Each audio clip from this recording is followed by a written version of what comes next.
বিএনপির চেয়ারপারসন ও সাবেক তিনবারের প্রধানমন্ত্রী দেশনেত্রী বেগম খালেদা জিয়ার রোগ মুক্তি কামনায় আমিন শিল্প অঞ্চল ৪৩ নং সাংগঠনিক ওয়ার্ডে দোয়া মাহফিল অনুষ্ঠিত হয়েছে।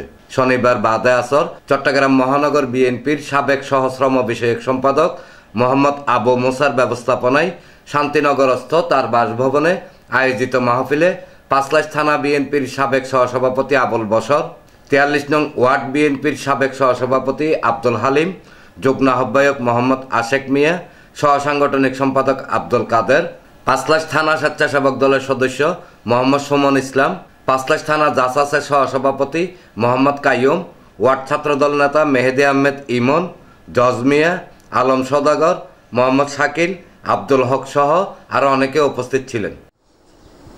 তিনবারের সাবেক প্রধানমন্ত্রী এবং আপোষহীন নেত্রী শহীদ রাষ্ট্রপতি জিয়া রহমানের সহধর্মিণী, উনি আজকে দীর্ঘ ৫-৭ দিন ধরে বেশি অসুস্থ। ওনার জন্য মন খুলে একটু দোয়া করার জন্য বাংলাদেশ জাতীয়তাবাদী দল বিএনপি এবং অঙ্গ সংগঠনের সকল নেতৃবৃন্দদের প্রতি আমার অনুরোধ। মাহফিলে মোনাজাত পরিচালনা করেন শান্তিনগর শাহী জামে মসজিদের পেশ ইমাম মাওলানা বাসির উদ্দিন।